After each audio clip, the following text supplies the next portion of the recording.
우리는 이 땅에서 살고 있기 때문에 그냥 거의 이 땅이 전부라고 생각하고 있죠. 그래서 뭘 한다면 꼭 이 땅에다가 어떤 포커스를 맞춥니다. 어떤 계획을 세운다면 또 이 땅에다가 우리는 계획을 세우죠. 그러지 않으려고 해도 그럴 수밖에 없는 게 늘 이 땅에서 살고 있고 그냥 이게 보이는 것이고 그것이 너무나 우리에게 실질적으로 다가오기 때문에 우리의 삶의 많은 부분이 이 땅, 이 나라가 차지하고 있습니다. 그런데 성경은 우리가 살고 있는 이 나라보다 더 중요한 나라가 우리에게 있다고 하는 것을 말씀해 주고 있습니다. 인류는 창조 이래로 계속 지금 살아오고 있습니다. 그리고 항상 살아가면서 어떤 새로운 시대를 항상 만납니다. 그리고 그 시대를 풀어나가면서 문제를 해결하면서 살아가면서 지금까지 발전해 왔습니다. 그런데 앞으로 또 인류는 어떤 새로운 시대를 만날 겁니다. 인류뿐만 아니라 우리들은 지금까지 경험해 보지 않았던 그런 시대를 만날 텐데 그것을 뭐라고 말하냐면 고령화 시대라고 말을 합니다. 왜냐하면 인류가 지금 창조 이래로 계속 살아온 이래로 지금 우리가 살고 있는 시대가 가장 평균 장수할 수 있는, 살아갈 수 있는 평균 연령이 가장 늘어난 시대입니다. 그리고 앞으로는 계속 사람들의 그 연령이, 수명들이 계속 연결되기 때문에 점점점 노인 인구가 이제는 중년 인구보다도 아니면 청장년 인구보다도 더 많은 시대가 될 것이라고 하는 겁니다. 지금 우리는 그런 시대를 지금 살고 있고 앞으로 살아가는 동안 점점 더 그런 시대가 되어가는 것을 우리는 볼 것입니다. 그래서 국가별로 또 각 개인별로 전에 없었던 노후를, 고령화를 대비하는 그런 준비 작업들이 한참 진행되고 있습니다. 세계에서 지금 가장 고령화가 빨리 온 나라가 바로 일본입니다. 65세 이상 인구가 지금 22%, 23%를 넘어가고 있는 그 나라가 일본이고, 이 다음을 바짝 쫓는 나라가 한국입니다. 그래서 2018년 되면 우리나라에는 이제 고령화가 되고 2025년에는 초고령화, 지금 일본은 초고령화 시대를 살고 있습니다. 그래서 사람들이 너도 나도 할 것 없이 노후를 준비해야 된다, 노후를 준비해야 된다라는 그런 이슈 속에 사람들은 많은 준비를 하고 있습니다. 예, 노후는 준비해야 됩니다. 왜냐하면 인간은 반드시 늙을 것이기 때문입니다. 그런데 우리 하나님의 사람들은 노후도 물론 준비해야 되지만 더 준비할 것이 있는데 사후입니다. 인간은 반드시 늙습니다. 이건 뭐 당연한 겁니다. 아무리 주름을 펴도 늙습니다. 보톡스를 맞아도 늙습니다. 늙는 건 어떻게 부인할 수가 없는 겁니다. 그리고 인간은 반드시 죽는다라는 겁니다. 그럼 죽음은 끝 같으면 죽음 이후 시대는 우리가 준비할 필요도 없는 거죠. 노후가 안 온다면 우리가 왜 노후 시대를 준비하겠습니까? 노후는 반드시 오기 때문에 노후 시대를 준비해야 되는 것처럼 노후 다음에 오는 그 죽음 후의 시대는 반드시 우리에게 올 것이기 때문에 사후를 우리는 준비해야 된다는 겁니다. 그럼 언제부터 사후를 준비하느냐? 지금부터 하는 겁니다. 지금부터. 늘 살아가는 동안 다음 세대를 준비하는 겁니다. 왜냐하면 시대라고 하는 것은 뭐 뚝뚝 끊어서 몇 년 후에 뭐 10년 후다, 20년 후다 이렇게 말할 수가 없는 것이 세월이 빠르게 지나가기 때문에 우리는 그냥 흘러가면서 다음 세대를 맞이할 것이기 때문에 살아있는 동안엔 우리는 그 사후 시대를 준비해야 한다는 것입니다. 오늘 성경이 그걸 말씀해 주고 있습니다. 왜냐하면은 그리스도와 하나님 나라는 이 땅의 나라가 아니라 육신으로 들어가는 나라가 아니라 육신과 영이 분리된 그런 시대이기 때문에 영이 들어가는 그런 나라이기 때문에 그 나라는 우리에게 반드시 올 것이기 때문에 준비하라는 겁니다. 여러분, 아차, 하다 보면 세월 다 가버립니다. 세월이 얼마나 빠른지요. 한 세대가 가고 한 세대가 오는 것이 눈 깜짝할 사이에 온다는 겁니다. 참 하루하루 사는 것은 긴 것 같아도요, 살아보고 나면 그 인생은 너무나 짧습니다. 제가 우리 손주를 보면서 나도 그만할 때가 있었는데, 나도 할아버지 품에 안겨가지고 재롱을 떨 때가 있었는데, 어느덧 세월이 흘러가서 내가 손주를 알고 그 아이의 재롱을 보고 있다는 겁니다. 그러면 그 아이는 어떨까요? 걔도 하다 보고 살다 보면 어느덧 그 아이도 할아범이 돼가지고 손주를 앓고 있는, 그렇게 세월이 늦은 것 같아도 세월보다 빠른 것이 없고, 세월만큼 정직한 것이 없고, 세월만큼 피할 수 없는 것이 없다라는 겁니다. 그러니까 이 시대는 곧 세월이기 때문에 세월은 너무나 빨리 지나간다는 겁니다. 지혜 있는 사람들은 항상 다음 시대를 준비합니다. 그래서 그 다음 세대를 맞이했을 때에 당황하지 않고 또 초라해지지 않고 놀라지 않고 그 시대를 부드럽게 그냥 넘어가는데, 준비하는 분들은 어째 나한테 이런 일이, 이거 어떡하지 하고 당황한다는 것입니다. 이렇게 지혜 있는 자가 되어서 우리 앞으로 올 세대를 미리미리 우리가 준비해 놓으면 정말 그 시대가 갑자기 다가왔을 때 당황하지 않고 부끄러워하지 않고 떳떳하고 당당하게 그 시대를 우리는 살아갈 수 있다는 겁니다. 우리가 꼭 기억해 둬야 할 말씀이 있습니다. 히브리서 9장 27절, 한 번 죽는 것은 사람에게 정하신 것이요 그 후에는 심판이 있으리니. 그건 진리입니다.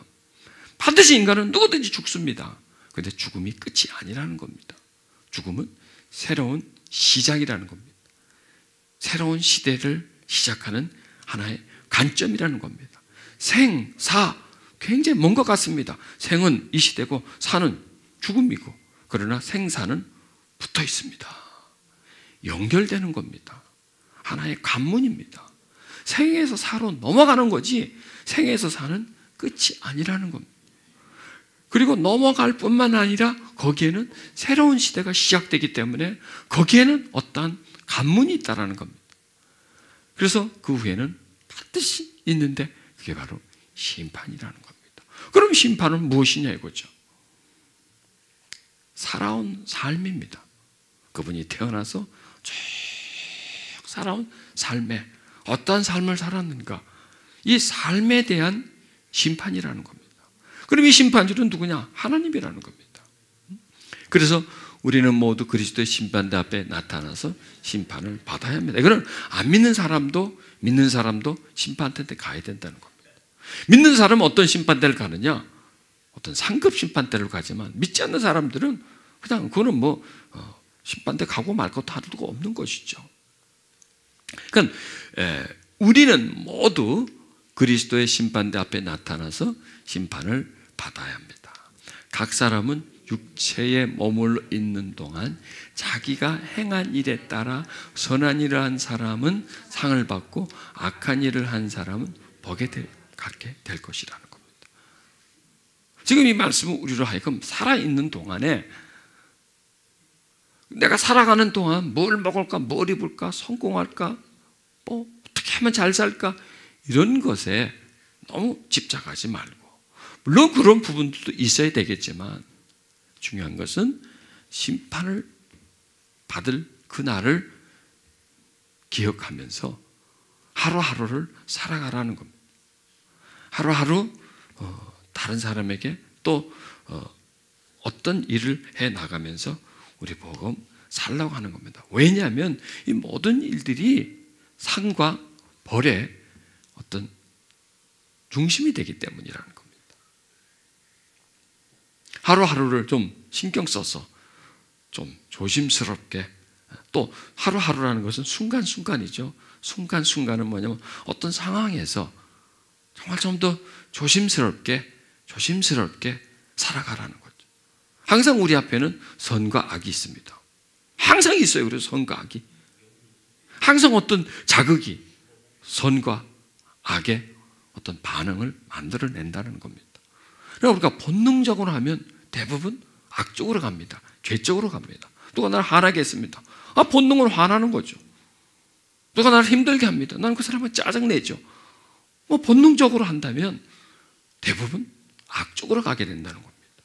근데 그것을 조금 더 관리를 하고 조절을 하고 좀 신경을 쓴다면 악쪽으로 가지 않고 선쪽으로 갈 수 있다는 겁니다. 그러니까 우리는 항상 선택이 선과 악이라는 선택이 항상 두 갈래 길이 있다는 거죠. 그런데 그것을 우리가 선택한다는 겁니다. 본능적으로 한다면 우리는 악한 쪽으로 가게 될 것입니다. 그럼 이것들이 계속 쌓인다는 겁니다. 쌓이면서 그 사람의 성품이 되는 거고, 그것이 계속 쌓이면서 그 사람은 자연스럽게 계속 그 길을 걸어갈 것이고, 그 사람은 자연스럽게 그 강도는 점점 더 강해질 것이라는 것입니다. 그러니까 이런 일들이 모든 것들이 뭐냐면 순간순간에 일어나는 일이고, 그 순간순간이 하루가 될 것이고, 그 하루가 일주가 될 것이고, 한 달이 될 것이고, 1년이 될 것이고, 그렇게 횟수가 모여서가 한 일생이 된다는 것입니다. 그런데 나는 모르죠, 어떻게 살았는지. 그런데 기가 막히게도요, 하나님 앞에 가면 그게 다 드러난다는 거 아니겠습니까? 놀랍지 않습니까? 그거 좀 잊어버리셔야 되는데, 내가 잘못한 거를 좀 싹 까먹어 주셔야 되는데, 그게 다 있다는 겁니다. 그리고 거기에 따라서 주님이 우리에게 어떤 상을 주신다는 것입니다. 자, 여기서 이렇게 말씀합니다. 스스로 속이지 말라. 하나님은 만유의 여김을 받지 아니하시니 사람이 무엇이니 심대로 그대로 거두리라. 자신의 육체를 위하여 심는 자는 육체로부터 썩어진 것을 거두고, 성령을 위해서 심는 자는 성령으로부터 영생을 거두리라. 우리가 선을 행하되 낙심하지 말지니 피곤하지 아니하면 때가 이르며 거두리라. 우리가 이 땅에서 심는 것은, 모든 것은 거두는 것 아니겠습니까? 그런데 이 땅에서 심는 것은 이 땅에서도 어느 정도 거둡니다. 선한 일하는 사람은 선함을 거두고, 악한 일하면 악한 일을 거둡니다. 그런데 그렇지 않는 분도 있습니다. 선한 일을 했는데 보상을 못 받는 분이 있고요, 악한 일을 했는데 아주 그 악한 일을 너무나 잘 처리를 잘해가지고 또 그 죄값을 안 받는 분이 있습니다. 완전 범죄를 함으로 인해 가지고. 그런데 이 땅에서는 그것이 좀 넘어가고 잊어먹혀지고 할지라도 하나님 나라에서는 반드시 거기에 대한 보상을 받는다는 겁니다. 죄는 죄에 대한 보상, 선은 선에 대한 보상을 하나님께로 받는다는 겁니다. 그래서 성경은 스스로 속이지 말라라는 겁니다. 스스로 속이지 말라. 우리는 자기 자신을 잘 속입니다. 괜찮을 거야. 이 정도면 어때? 누가 알아 이걸. 완전 범죄죠. 여러분, 우리가 혼자서 이렇게 슬쩍슬쩍 지은 죄들은요, 아무도 모릅니다. 누가 알 거예요? 가만 생각해 보세요. 사람 앞에서 지은 죄가 많을까요? 혼자서 슬쩍슬쩍 지은 죄가 많을까요? 훨씬 더 많을 겁니다. 그러면서 어떻게 생각합니까? 일단 내가 다른 사람한테 상처를 준 게 아니니까, 피해를 준 게 아니니까, 이게 뭐가 죄냐 말이야. 나 혼자서 짓고 말한 건데. 그런데 그것도 죄라는 겁니다. 그리고 괜찮을 거야, 스스로를 속이지 말라라는 겁니다. 왜? 하나님은 그걸 다 안다는 겁니다. 다 안다는 겁니다. 남한테 잘못한 것도 알지만 혼자서 스스로가 범죄한 것도 안다라는 겁니다. 그리고 그렇게 모든 심었던 것들은 다 하나님 나라에서 다 그것이 발각될 것이기 때문에 조심하라는 거죠. 조심하라는 거죠. 여러분, 우리가 우리에게 스스로를 속는데요, 그게 내가 나한테 속이는 게 아닙니다. 속이는 자가 있습니다. 바로 마귀입니다. 마귀는 우리가 스스로에게 속게 만듭니다. 나를 기만시킵니다. 그래서 계속 죄를 키웁니다. 이 정도면 괜찮겠지. 이 정도면 누가 알아. 그러면서 죄가 큰다는 겁니다. 스스로 속이면서, 내가 나한테 속으면서 내가 나의 죄성을 조금씩 키워가면서 이것을 큰 죄악으로 만들어간다는 겁니다. 근데 나중에는 다 발각되게 되어 있죠. 그런 죄는 반드시 발각돼서 피해를 본다는 겁니다. 이게 마귀가 하는 일들입니다. 그러니까 거기에 속지 말라는 거예요. 하나님은 네 스스로에게 속지 말라라는 겁니다. 자, 그러면 내가 나에게 스스로 속지 않으려면 어떻게 될까요? 내가 죄를 자꾸 발견해내는 겁니다. 내 삶에서, 내 생각에서, 내 마음에서 자꾸 속이 오는 죄, 슬쩍 마음으로 짓는 죄, 생각으로 짓는 죄, 이렇게 혼자서 짓는 죄에 대한 죄를 내가 발견하고 그것을 회개하는 겁니다. 그러니까 나한테서 죄를 발견하는 거죠. 누가 나에게 너 이런 죄를 줬어, 너 이런 죄를 줬어, 이렇게 발각돼 가지고 죄를 회개하기 이전에 내가, 여러분 이 말이 참 맞습니다. 네 죄를 네가 알렸다, 이것만큼 진리가 없어요.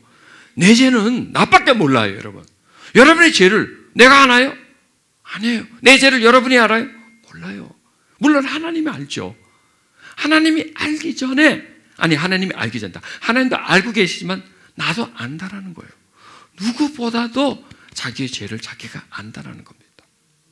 그런데 자기의 죄를 자기가 알면서 얼마나 자기 죄를 잘 덮어주나요? 다 덮어줘요. 스스로가 무마하고, 스스로가 괜찮다 그러고, 스스로를 용서하고, 스스로를 방어하고, 이게 자기 방어라는 겁니다. 그러면서 죄는 점점 커져간다는 거예요. 그런데 나밖에 모르는 것 같아도 하나님은 알고 있다는 겁니다. 그리고 나밖에 모르는 죄라 같아도 이게 점점 커지면 모든 사람이 다 알게 된다는 겁니다. 그러니까 죄가 자라나는 과정이 내 속에서부터, 내 생각 속에서, 내 마음에서, 또 아무도 모르게 죄가 존재하지만 이 죄는 언젠가는 반드시 드러날 것이라는 겁니다. 사람 앞에 드러나지 않더라도 하나님 앞에서 드러난다는 겁니다. 그래서 스스로의 죄를 갖고 발견해야 된다는 겁니다. 그럼 발견해내면 어떻게 될까요? 발견을 하는데 이걸 어떻게 처리해야 될까요? 회개해야 된다는 겁니다. 오늘 우리가 나눌 말씀은 회개입니다. 그래서 사후 준비 중에 가장 중요한 부분이 뭐냐? 회개라는 겁니다. 왜냐하면 죄는 우리를 묶어오고 죄악 속으로 끌고 들어가지만 회개는 죄를 풀어주거든요. 죄에서 풀려나와서 회개는 우리를 하여금 의로움 쪽으로 이끌어가기 때문이라는 겁니다. 여러분, 죄의 문제를 해결하는 데 있어서 회개만큼 더 좋은 방법이 어디 있나요? 그 이상은 없습니다. 오직 죄의 문제는 회개만이 죄를 관리할 수 있고 죄를 정리할 수 있다는 겁니다. 그래서 우리는 하나님께 축복을 받고 이것은 참 좋아합니다. 그런데 하나님께 받는 것도 있지만 하나님께 해야 할 것이 있습니다. 바로 회개라는 겁니다. 하나님께 죄를 구하고 하나님으로부터 회개를 받아내는, 그리고 그 회개를 함으로 인해서 나에게서 죄를 자꾸 씻어내는, 제 씨앗이 더 자라나지 못하도록 계속 막아주는 그런 시간들을 우리는 살아가면서 늘 자기를 점검하면서 해야 된다는 겁니다. 그러지 않으면 우리 죄는 계속 자라날 수밖에 없습니다. 그리고 그 죄 때문에 우리 하나님 앞에 가서 많은 질책을 받아야 되고, 죄 때문에 우리가 받을 수 있는 상급을 다 잊어버릴 수 있다는 겁니다. 물론 우리가 죄를 저질러도 구원은 받지요. 왜? 구원은 은혜로 받는 겁니다. 내가 죄가 있다고 해서 지옥을 가거나 하지 않습니다. 왜냐하면 우리는 하나님을 믿으니까요. 예수 그리스도의 보혈의 공로를 우리가 믿기 때문에 우리가 구원을 받습니다. 그런데 뭐냐면 기업을 못 받는다는 거예요. 하나님께 어떤 아무런 상도 받질 못하고 어떤 빈털터리가 되어버린다는 겁니다. 그러니까 노후 준비라는 게 뭡니까? 노인이 돼가지고 그냥 왔다 갔다 하고 그걸 준비하는 게 아니잖아요.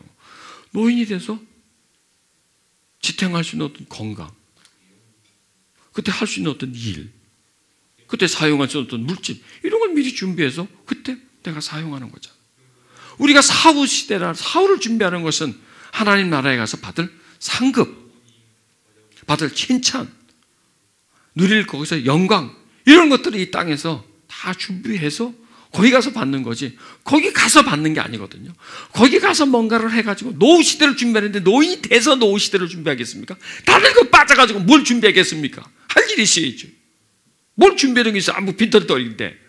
그런 것처럼 사후 시대도 죽고 나서 준비하는 것이 아니라 살아있는 동안 우리는 그것을 준비한다는 준비를 해야 하는 겁니다. 여러분, 죄는 아주 집요합니다. 죄는 강합니다. 막 물고 늘어집니다. 그리고 죄는 폭발력이 있습니다. 죄는 생명력이 있어서 자꾸 번져나갑니다. 죄는 성장 능력이 있어서 계속 자라납니다. 죄는 어둠의 능력입니다. 그럼 그 죄를 어떻게 끊을 수 있습니까? 회개라는 겁니다. 여러분, 회개는 그냥 우리가 하나님 내가 이런 죄를 지었습니다. 하나님 내가 회개합니다. 그냥 이걸로 끝이 아닙니다. 그냥 말로만 하는 것은 끝이 아니라는 겁니다. 회개는 회개 속에 엄청난 능력이 담겨 있다는 겁니다. 죄를 이길 수 있는 능력은 회개 능력밖에 없다는 겁니다. 그러니까 죄가 능력이죠. 회개도 능력이라는 겁니다.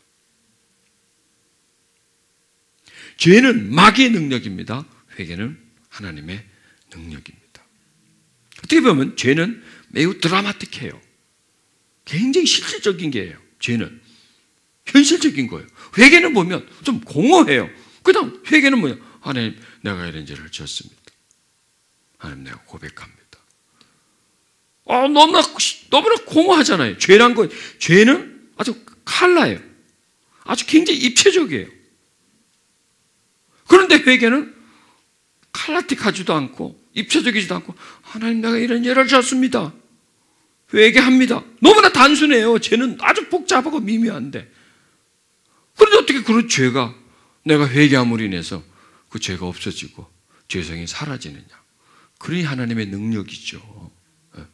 그렇게 하나님의 능력이에요. 여러분 만약에요 죄 지은 만큼 그만큼 드라마틱하게 회개를 한다면요 시간이 없어요. 우리는 뭘 어떻게 할 거예요?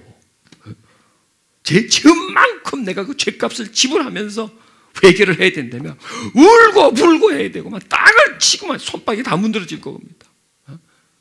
울고 불고 뒹굴고 다 해야 돼요. 그만큼 씻어내려면 내가 몸이 더럽혀졌으면 그 더럽힌 거 씻으려면 그만한 시간을 씻어야 돼요.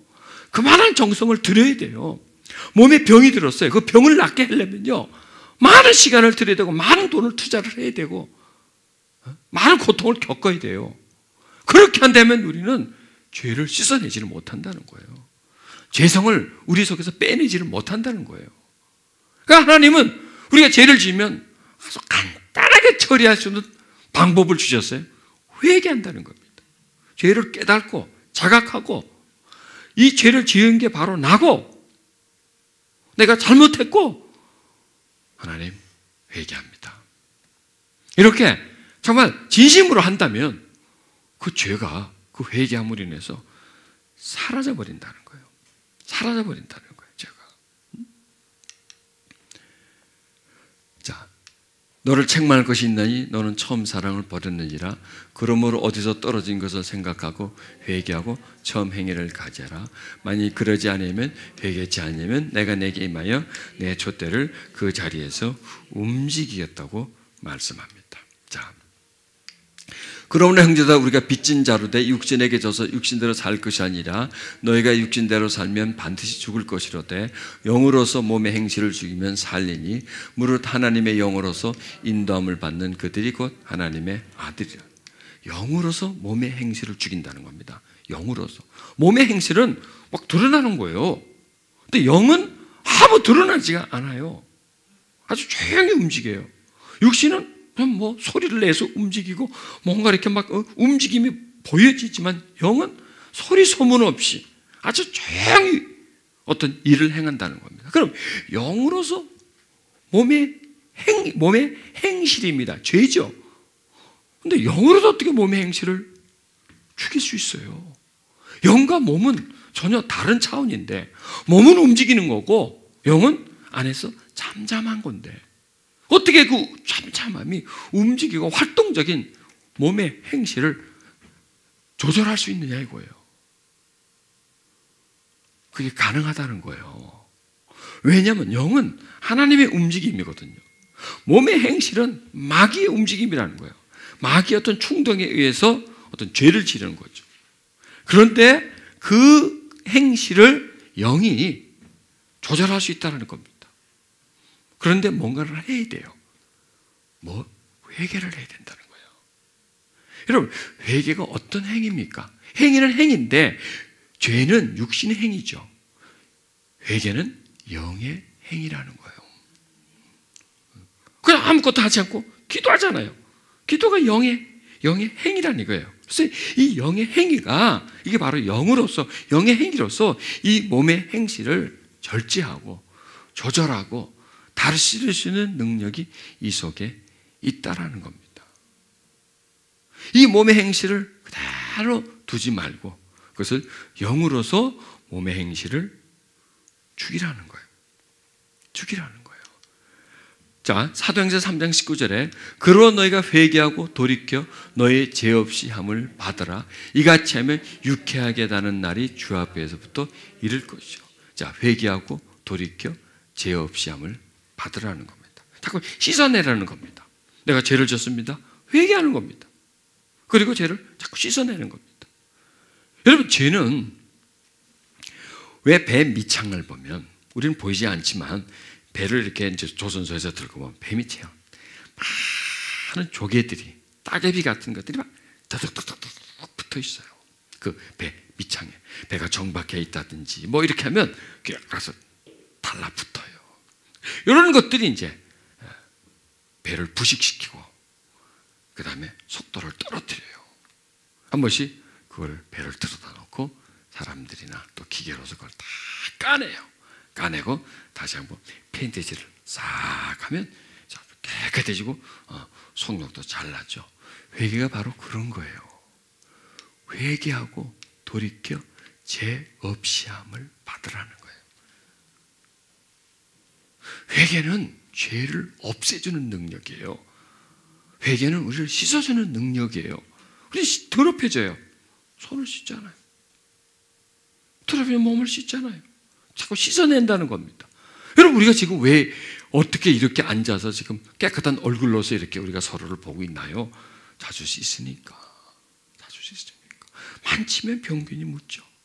그걸 자꾸 씻어내니까. 회개는 씻어낸다는 겁니다. 그렇게 씻어내니까 마음이 편해진다는 겁니다. 죄는 우리 마음을 불편하게 만듭니다. 그리고 나중에는 불편함도 못 느낍니다. 이게 만성이 돼가지고. 답답해도 처음에 답답할 때는 답답한 걸 느끼지만 계속 답답해지면 답답함을 못 느낍니다. 이게 왜? 만성이 돼버리기 때문에. 그래서 그런가 보다 하고 산다는 겁니다. 더러워지면 처음에 이게 더럽다고 느끼지 나중엔 더러움을 못 느낍니다. 인간의 마음도 그렇습니다. 죄를 씻어내면 우리 마음은 자유해지고 편안해집니다. 그리고 그런 편안함을 계속 유지하는 겁니다. 그리고 죄가 들어옵니다. 또 죄를 씻어냅니다. 까만 옷을 입고 있으면 때가 묻는지도 모릅니다. 그러나 하얀 옷을 입으면 때가 묻는 게 금방 보입니다. 그러면 털어낼 수 있고 씻어낼 수 있고, 그래서 깨끗한 그 상태를 계속 유지하는 것처럼 회개는 우리를 하얗게 만들어주는 겁니다. 마음을 편안하게 만들어주는 겁니다. 그럼 또 죄가 붙죠. 또 회개하죠. 또 붙죠. 또 회개하죠. 계속해서 회개가 우리 생활 속에 자리를 잡는다면 죄는 더 이상 달라붙지 못한다는 겁니다. 죄는 먹을 게 있으면 들어오는 겁니다. 그 사람을 통해서 어떤 죄를 짓고 거기서 뭔가를 탈취해 나가는 그러한 가정이 있기 때문에 죄는 들어오는 겁니다. 근데 달라붙었습니다. 먹을 게 없다면. 먹을 게 없다면. 내가 거기에 반응해 주지 않으면 죄는 더 이상 달라붙지를 못합니다. 마치 죄는 그 거머리에 그 흡착하는 그 입술과 같아요. 딱 달라붙어가지고 피를 뽑아 먹는 겁니다. 그런데 스타킹을 신었다고 합시다. 그건 모내기 때 스타킹을 신는 거예요.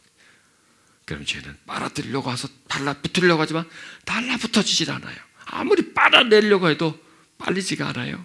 그럼 더 이상 달라붙지 않는다는 겁니다. 예수님께서 이렇게 말씀합니다. 성전에서 그 사람을 만나 이르실 때 보라 내가 나았으니 더 심한 것이 생기지 않기 다시 죄를 범치 말라라는 겁니다. 다시 죄를 범치 말라라는 겁니다. 그 다음에 또 대답하여 주여 없나이다. 예수께서 가라사대 나도 너를 정죄하지 않으니 가서 다시는 죄를 범치 말라 하십니다. 예수님 우리를 정죄하지 않습니다. 죄를 지었습니다. 정죄하지 않습니다. 그러나 다시 반복하지 마라. 근데 또 죄를 지었습니다. 또 예수님 우리입니다. 그래 다시 반복하지 마라. 왜 그럴까요? 죄가 끊어질 때까지 시간을 주는 겁니다. 그런데 왜 계속 반복할까요? 회개를 하지 않아서 그런 겁니다. 할 때마다 회개를 하고 할 때마다 회개를 하고 또 하면 회개를 하고 계속 즉 죄를 반복하는 것만큼 회개를 반복하면 여러분 죄가 강할까요? 회개가 강할까요? 회개가 강합니다. 훨씬 강합니다. 죄를 지었습니다. 회개해야 돼요. 아이 지난번에 졌는데 어떻게 또 회개를 해? 그러니까 회개해야죠. 또 졌으니까 회개해야지. 또 졌으니까. 안 졌으면 회개할 필요가 없죠. 또 졌으니까 회개해야죠. 그리고 또 해를 졌습니다. 어떻게 해야 돼요? 또 회개해야 되죠. 또 졌습니다. 또 회개해야 되죠. 그럼 오기가 납니다. 네가 이기는지 내가 이기는지 한번 보자. 죄가 이기는지 회개가 이기는지 한번 보자. 또 졌습니다. 또 회개합니다. 또 졌습니다. 또 회개합니다. 여러분 이런 과정을 통해서 죄는 점점 약해진다는 거예요. 죄성은 회개가 들어가면 약해져요. 죄성은 회개가 들어가면 더 강해져요. 이게 강해지면서 회개는 약해져요. 이게 강해지면서 회개가 없어져요. 그러면 죄가 확 뒤집어 엎어버린다는 겁니다. 그런데 죄를 져요. 또 회개를 해요. 죄를 져요. 또 회개를 해요. 죄성은 점점점 약해진다는 겁니다. 그 죄는 약해진다는 겁니다. 아니 죄를 회개했는데 또 해요? 또 해야죠. 그렇지 않습니까? 그리고 죄를 졌어요. 뻔뻔하게 또 해요? 그럼요 또 해야죠. 그게 내가 살 길이에요. 자꾸 회개만이 내가 살 길이라는 거예요. 회개만이 우리가 죄를 물리칠 수 있다는 겁니다. 회개만이 우리를 새롭게 할 수 있다는 겁니다. 회개해야 하나님의 은혜가 일어나잖아요. 회개를 해야 하나님의 평강이 임하지 않습니까? 그래야 죄로 인해서 우리 눌린 영이 우리의 죽어가는 영이 다시 피어나고 끊어졌던 하나님과의 사랑의 관계가 다시 회복되고 그리고 내 속에 많은 수치감들이 씻겨 나간단 말이에요. 우리가 죄를 지으면 보이지 않게 내가 하나님과 멀어져요. 하나님이 멀어지는 게 아니라 내가 멀어져요. 또 내 속에 어떤 어둠이 생겨요. 수치감이 생겨요. 부끄러움이 생겨요. 또 답답함이 생겨요. 이런 것이 계속 생겨요. 이게 서서히 진행된다는 겁니다. 그래서 금방 모른다는 겁니다. 그래 이게 자꾸 점점 진행돼 보십시오. 점점 우리의 영이 돌처럼 굳어지고 어두워지고 점점 하나님과 멀어진다는 겁니다. 마귀가 노리는 게 바로 그거라는 겁니다. 이런 마귀가 노리는 것은 죄를 짓는 게 아니에요. 죄보다 더 무서운 게 뭐냐면 죄를 지었기 때문에 내 마음에 죄의식이 차는 거예요. 수치감이 생기는 거예요. 그리고 스스로 나는 안 돼. 나는 안 돼. 나는 못 고쳐. 하고 자포자기 하는 것입니다. 그리고 마음이 어두워지고 내가 이렇게 죄를 졌으니까 하나님 나를 멀리할 거야. 하나님 나를 버리실 거야, 외면할 거야, 그런 마음을 가지는 것, 이게 마귀가 노리는 거예요. 죄보다 더 노리는 것이 우리의 마음이 어두워지는 것을 노린다는 겁니다. 그런데 하나님은 우리를 하여금 회개하라고 하는 목적은 무엇일까요? 죄 때문일까요? 죄를 안 짓게 하려고? 아니에요. 그것도 목적이 있지만 그것 때문에, 죄라고 하는 것 때문에 내 마음이 어두워지고 하나님과 거리가 멀어지니까 네가 회개 한 무리 내서 다시 회복을 하라는 겁니다. 회개 한 무리 내서 네 마음의 어두움과 네 속에 있는 수치감이 다시 회복되어서, 그래서 네가 나를 다시 찾아오라는 겁니다. 하나님 관점에서 죄를 짓고 안 짓고 이게 큰 문제가 아니에요. 너와 내가 멀어지는 것, 네가 답답한 생활을 하는 것, 어둠의 생활을 하는 것, 그렇게 살아가는 것, 죄의식 속에 살아가는 것, 그게 하나님이 원치 않기 때문에 우리를 하여금 회개하라는 거고 다시는 죄를 범치 말라는 거예요. 그러면 이 여자가 가서 다시 죄를 범했습니다. 그러면 꼴도 안 쳐다볼까요? 내가 그때 분명히 너한테 다시는 죄를 범치 않으려고 했는데 왜 나는 죄를 범했느냐? 그렇게 할까요? 아니에요. 다시 주님은 또 반복합니다. 나도 너를 정죄하지 않으니 가서 다시는 죄를 범치 말라. 또 죄를 범했습니다. 나도 너를 정죄하지 않으니 다시는 죄자. 중요한 것은 뭐냐면 몇 번 졌느냐 이게 문제가 아니라 끊는 게 중요한 거거든요. 이게 몇 번 재발했느냐가 중요한 게 아니라 이것을 스톱하는 것이 중요하기 때문에 하나님은 계속 이렇게 우리들에게 말씀해 주신다라는 것입니다. 그러니까 회개는 뭐냐면 회복이에요. 마음의 회복입니다. 내 영혼의 회복입니다. 내가 잊어버렸던 기쁨의 회복입니다. 내가 잊어버렸던 기도의 회복입니다. 행복의 회복입니다. 내 마음에 잊어버린 평안의 회복입니다. 나와 하나님과 멀어진 그 관계의 회복입니다. 그러니까 회개는 목적이 뭐냐? 회복을 위함이라는 거예요. 하나님과의 회복을 위함이라는 겁니다. 회개는 회복입니다. 당자가 아버지를 떠납니다. 완전 거지가 돼서 깡뚝 차고 돌아옵니다.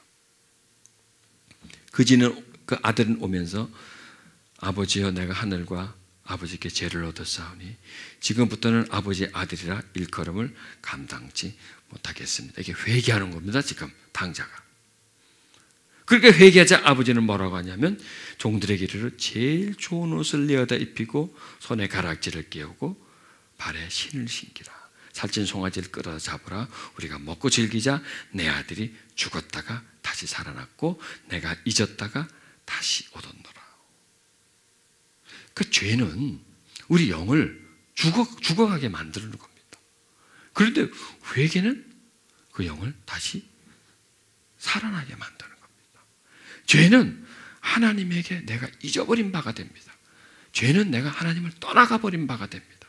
그런데 회개하는 것은 하나님이 나를 다시 찾는 겁니다. 그래서 하나님이 즐거워한다는 겁니다. 우리가 회개하면 하나님은 즐거워하십니다. 왜? 나를 다시 찾기 때문에. 그러니까 우리가 하나님을 즐겁게 해드리는 게 뭘까요? 회개라는 거예요. 우리가 다시 돌아간다는 겁니다. 내가 잘못을 뉘우치고. 보세요. 당자가 얼마나 그 아버지의 물질적인 것을 손상을 보였습니까? 아버지 마음을 얼마나 아프게 했습니까? 그러면 그만큼 보상을 해야 될 거다요. 지가 인간이면 보상을 해놓고 뭘 잘못했다고 얘기해야 될 거 아니에요. 그런데 그 잊어버린 거에 대해서는 이런 방구하지 않는다는 겁니다. 이런 방구도 말하지 않는다는 겁니다. 당자는 그 많은 돈을 허비했고 그 아버지의 가슴을 아프게 했지만 단순히 돌아와서 내가 잘못했습니다. 내가 죄를 지었습니다. 그것만 했을 뿐이에요. 그래서 당자가 울고 불고 사죄하고 반성문을 그냥 쫙 써가지고 정말 내붙이고 뭔가 정말 행동으로서 뭔가 정말 행동으로서 한 것도 없어요. 그냥 와가지고 아버지 잘못했습니다. 미안합니다. 내가 죽을 죄를 지었습니다. 이거 말밖에 한 거 없어요. 뭐 갖고 있어요? 요거밖에 더 있었어요. 뭔가 행동을 보여주질 않았다는 겁니다. 그런데 아버지는 그걸 보고 기뻐했다는 겁니다. 죽었던 자식이 살아났고 잃어버렸던 아들을 내가 다시 되찾았다고 하는 큰 기쁨으로, 즐거움으로 아들을 맞이해 준 겁니다. 그러니까 우리가 짓는 죄에 비해서 회개는 정말 값어치가 없는 거예요. 죄는 정말 무게가 있어요. 무게가 있죠. 근데 회개는 너무나 가벼워요. 그냥 잘못했습니다. 하나님, 내가 잘못했습니다. 그래서 진심의 고백이죠. 얼마나 가볍습니까? 그런데 그 가벼움이 죄의 무거움을 이길 수 있다는 겁니다. 그리고 그 가벼움이 죄의 기쁨을 파낼 수 있다는 겁니다. 그 회개가 반복되는 죄를 스탑시킬 수 있는 그런 능력이 회개 속에 있다는 것입니다. 에스겔서 18장 31절 이렇게 말씀합니다. 너희는 범한 모든 죄악을 버리고 마음과 영을 새롭게 할지어다. 다시 한번요. 너희는 범한 모든 죄악을 버리고 마음과 영을 새롭게 할지어다. 어떻게 죄악을 버릴 수 있죠? 어떻게 버릴 수 있죠? 이 죄라는 것이 나한테 딱 달라붙어 있는데 그걸 어떻게 버릴 수 있죠? 회개함으로 인해서 버릴 수 있다는 것입니다. 그럼 회개하면 우리에게 어떤 일이 나죠? 마음과 영이 새로워진다는 겁니다. 여러분, 집에 가서 회개하지 말고 우리 이 시간 여기서 좀 죄를 회개하십시다. 눈을 감으시고 성령께 물으십시오. 하나님, 이 시간 내가 회개하고 싶습니다. 당자가 아버지에게 돌아오는 것처럼 내 죄를 회개하고 싶습니다. 그냥 하나님 앞에 내가 내어놓고 싶습니다. 숨겨진 것. 그리고 남들에게는 발각이 되지 않았지만 내 마음과 생각에서 진행된 죄악들, 또 오래되었지만은 저 깊은 기억 속에 있는 죄악들을 하나님 앞에 내려놓고 싶습니다. 하나님, 그 죄를 우리가 고백하오니 하나님, 죄를 씻어 주시옵소서. 요한일서 1장 9절에는 우리가 우리 죄를 고백하면 신실하시고 의로우신 하나님은 우리의 죄를 용서하시고 모든 죄악에서 우리를 깨끗하게 하실 것이라고 말씀하셨습니다. 하나님, 우리의 죄를 고백합니다. 신실하시고 의로우신 하나님, 우리의 죄를 용서하시고 우리 모든 죄악에서 우리를 깨끗하게 하시옵소서. 시간 다 같이 기도하십시다. 하나님, 이 시간 내 마음에서 하나님을 향한 고백이 나오기를 원합니다. 성령님의 감동 감화하심으로 내 마음 속에서 숨겼던 죄악들, 반복된 죄악들, 죄를 짓지 않으려고 하지만 계속 다가온 죄악들을 하나님 앞에 내려놓고 회개하는 시간을 갖겠나이다. 그럴 뿐 아니라 앞으로 내 삶을 살아가는 동안 내가 이 땅의 삶을 마치고 하나님 앞에 가서 내 지난 삶을 카운트를 할 때 그 속에서 죄가 나오지 않게 하기 위한 사후의 준비를 매일매일 살아가면서 하겠나이다. 하나님, 오늘 우리가 죄를 회개할 텐데 그 회개하는 죄들은 우리 삶에서 그대로 다 씻겨지게 해주시옵소서. 그래서 동이서에서 먼 것처럼 하나님이 기억하지도 않게 주시옵소서. 그래서 오늘까지 지었던 죄악들을 회개함으로 인해서 이전의 모든 내 삶의 어둠들이 다 씻겨져 가고 오늘 이후로 새로 시작하는 시간들이 되게 해 주시옵소서. 이 시간 우리의 마음을 이끌어 주소서. 우리 마음의 깨달음을 주시옵소서. 내 마음 속에서, 내 생각 속에서 범했던 죄악들을 고백하게 해 주시옵소서.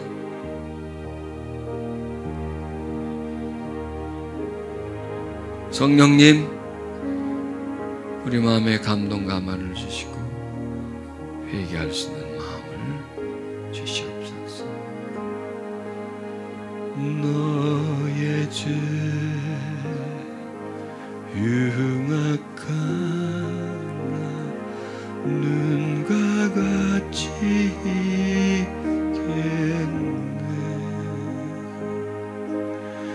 너의 죄 흉악하나 눈과 같이 있겠네. 죄의 비 흉악하나 이게 되리라.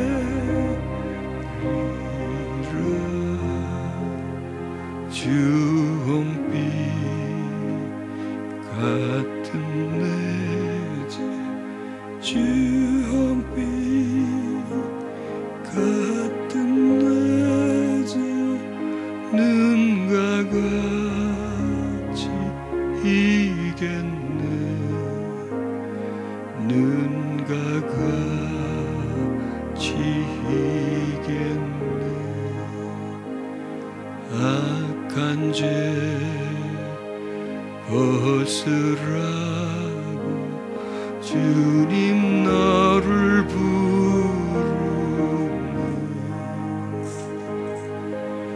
악한 죄 벗으라고 주님 너를 부르네. 하나님 그 신사랑 아니었어라.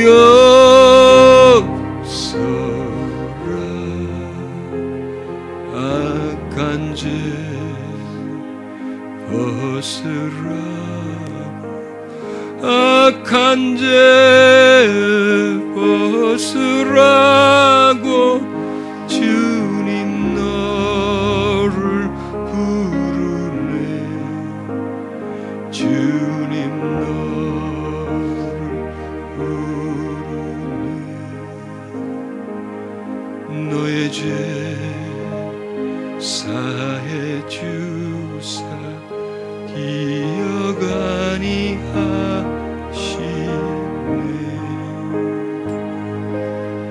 너의 죄 사해 주사 기억 아니하시네.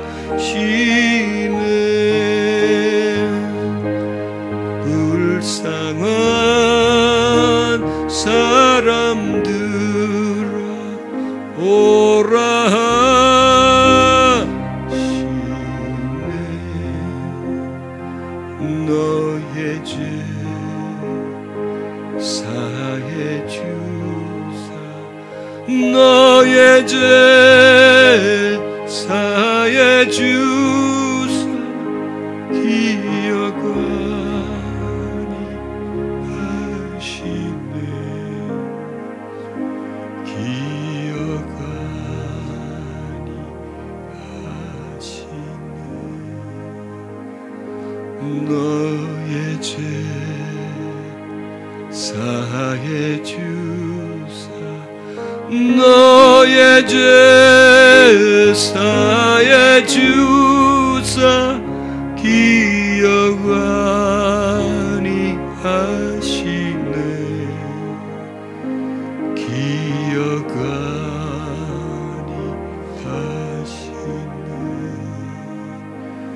악한 죄 벗으라고 악한 죄 벗으라고 주님 너를 부르네. 주님 너를 부르네.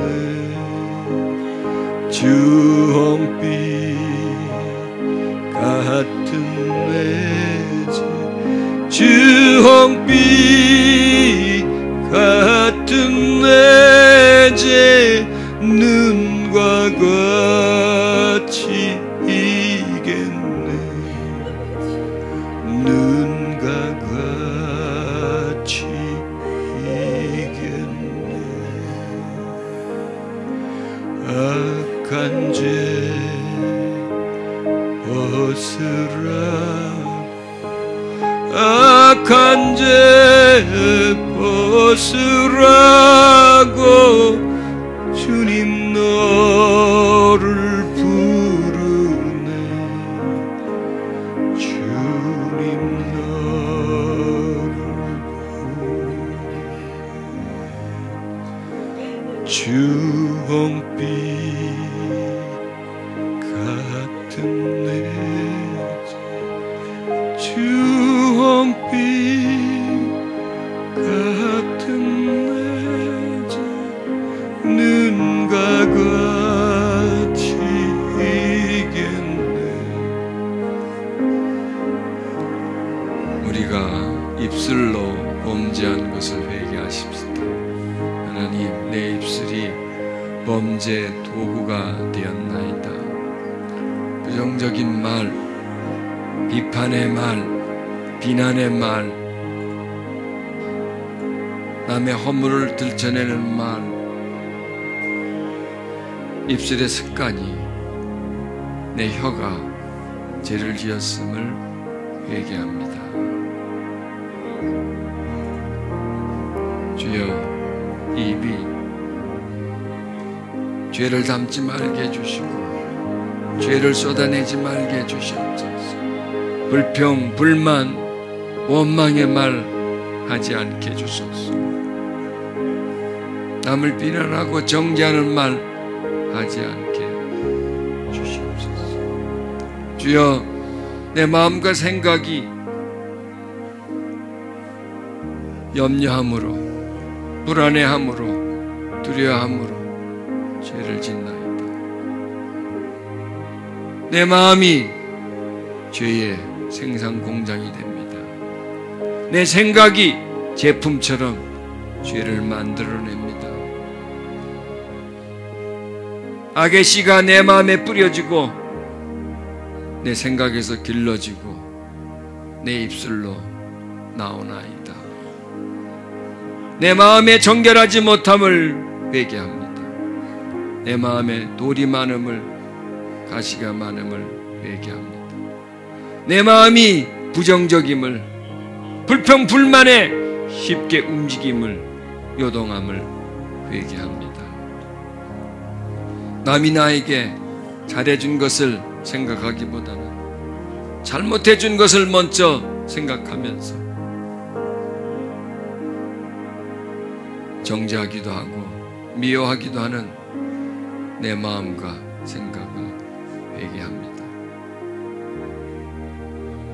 죄와 악쪽으로 기울어진 내 마음을 회개합니다. 내 마음이 정결하지 못하고 신실하지 못함을 하나님께 이 시간 회개합니다. 시간 하나님께 회개합니다. 내 마음의 악함을 회개합니다. 내 속에서 올라오는 분노를 다스리지 못함을 하나님 앞에 간교한 마음, 완악한 생각을 조절하지 않음을 회개합니다. 내 마음을 회개합니다. 내 병든 생각을 회개합니다. 비난하고 미워하는 내 마음, 비난의 말을 쏟아내는 내 입술을 이 시간 예수님의 피가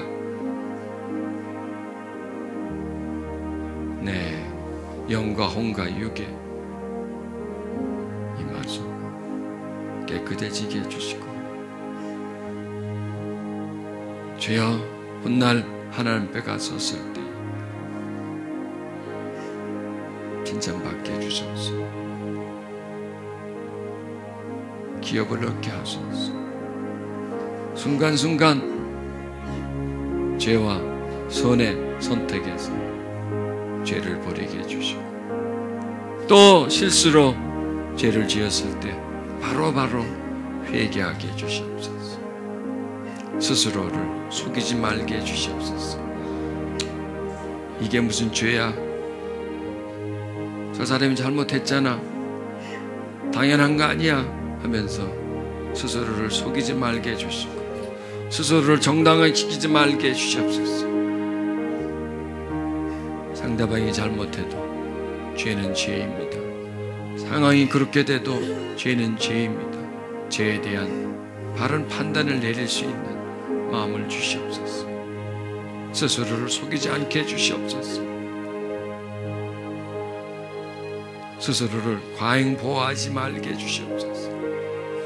하나님, 자신에 대해서 좀 더 예리하고 자신의 생각과 마음에 대해서 좀 더 정확한 판단을 하고 남을 정죄하지 않고 나를 정죄할 수 있게 해주시옵소서. 타인에게는 너그럽고 자신에게 대해서는 날카롭게 하게 해주시옵소서. 주여, 우리는 타인에게는 날카롭고 자신에게는 한없이 너그러워서 자신의 죄를 너무나 용납을 잘합니다. 넘어갑니다. 그래서 죄를 차곡차곡 쌓고 죄를 지어갑니다. 그리고 남에게는 너무나 비판적이고 정죄하고 날카롭게 판단을 합니다. 주여, 남의 잘못은 볼 수 없는 눈이 되게 해주시고, 내 잘못은 너무나 정확히 보는 그런 밝은 눈을 가지게 해주시옵소서. 남의 눈에 티는 보고 내 눈에 들보를 못 보는 그런 어리석은 자가 아니라 내 눈에 들보를 먼저 보고 들보를 뺄 수 있는 자가 되게 해주시옵소서. 주여, 마음과 생각의 죄에 대해서 예민하게 해주시고, 현미경을 통해서 죄의 발생을 보게 해주시옵소서. 그리고 항상 그 죄를 씻어낼 수 있는 우리들의 삶이 되게 해주시옵소서. 이 시간 회개합니다. 모든 것을 회개합니다. 내 삶의 전반적인 것을 회개합니다. 엉터리로 살아온 거, 되는 대로 살아온 거, 무질 속에 살아온 거, 내 마음대로 살아온 거, 기분대로, 감정대로, 생각대로, 본능대로, 충동대로, 세상이 원하는 대로 살아온 죄악들을 하나님 앞에 회개합니다. 그리고 또 우리가 회개할 것은 회개하지 않았던 것을 회개해야 됩니다. 죄를 짓고 그냥 회개하지 않고 넘어가 버린 거, 회개를 귀찮아하고 성가시게 한 거라고 생각한 것에 대해서 회개해서 우리 죄를 씻으시고, 그리고 하나님은 기억하지 않습니다. 여러분도 기억하지 마십시오. 오늘까지 지은 죄에 대해서 기억하지 마십시오. 나는 그 죄와 관계없는 사람입니다. 그 죄는 다 떠나버렸습니다. 자유하십시오. 정결해졌습니다. 하나님이 더 이상 그 죄를 묻지 않습니다. 기억하지 않습니다. 여러분도 기억하지 마십시오.